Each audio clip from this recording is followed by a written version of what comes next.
আমি ৰাইজৰ বিষয়বোৰ সন্মুখত ৰাখিবলৈ বিচাৰিছো। আমি কৈছো যে আমাৰ চৰকাৰ আহিলে আমাৰ অসমৰ আশাকৰ্মী অংগনৱাড়ী কৰ্মীসকলৰ দৰমহা আমি বৃদ্ধি কৰিম। এয়া হৈছে কংগ্ৰেছ দলৰ গেৰেণ্টি। আমি কথা দিছো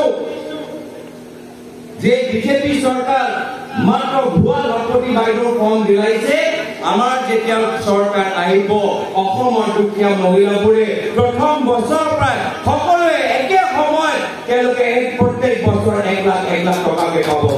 যি কাম তেওঁলোকে কৰিব নোৱাৰিলে আমি কংগ্ৰেছে প্ৰথম মাহতে আমি কৰি দেখাম। এয়া হৈছে আমাৰ কংগ্ৰেছ দলৰ গেৰেণ্টি। আজি সন্ধিয়া ৰাইজ য'ত তেওঁলোকে গাঁৱৰ ভিতৰত চৰকাৰী স্কুল বন্ধ কৰি মদৰ দোকান খুলিছে, আমাৰ চৰকাৰ আহিলে আমি মদৰ দোকান বন্ধ কৰি আমি পুনৰবাৰ চৰকাৰী স্কুল আমি পুনৰুজ্জীৱিত কৰিম। চৰকাৰী চাকৰিয়ালে কৈছে যে আমাক ব্যৱস্থা কৰক। আমি এই চৰকাৰী কৰ্মচাৰীসকলক আমি কৈছো যে আমাৰ চৰকাৰ আহিলে আমি আগৰ পেঞ্চন স্কিম আমি ঘূৰাবলৈ আমি প্ৰচেষ্টা হাতত ল'ম। আজি সন্ধিয়া ৰাইজ আজি সদনৰ ভিতৰত আমাৰ এটা শক্তিশালী কণ্ঠ লাগে। মই নিজে দেখিছো উজনি অসমত মই আৰু অৰুণজ্যোতি গগৈ আমি দুয়োজনে নিজৰ নিৰ্বাচনী প্ৰচাৰ আমি সামৰি আহিছো। আজি নৱ প্ৰজন্মৰ যুৱকসকলে ভাবি লৈছে যে নহয়, আমাৰ প্ৰতিনিধিজন দিল্লী সদনত গলে নিমাত হৈ থাকিলে নহব। সেইকাৰণে ডিব্ৰুগড় লোকসভা সমষ্টিৰ ভিতৰত নৱ প্ৰজন্মই কৈছে কি নহয়, এইবাৰ আমি অৰুণজ্যোতি গগৈ ডাঙৰীয়াক আমি দিল্লী সদনত আমি দেখা পাবলৈ বিচাৰো।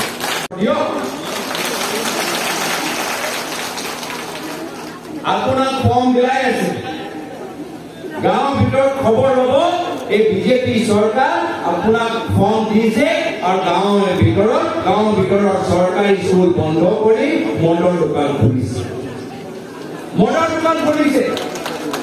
আপুনি সেইকাৰণে বিজেপি ভোট দিবলৈ বিচাৰে যে তেওঁলোকৰ আপোনালোকৰ ল'ৰা ছোৱালী পঢ়ি থকা চৰকাৰী স্কুল বন্ধ কৰি আপোনালোকৰ যুৱকসকলক ভৱিষ্যত ধ্বংস কৰা মদৰ দোকান খুলিছে। তাৰ বাবে অসমৰ মহিলাৰ পৰা বিজেপি ভোট বিচাৰিছে।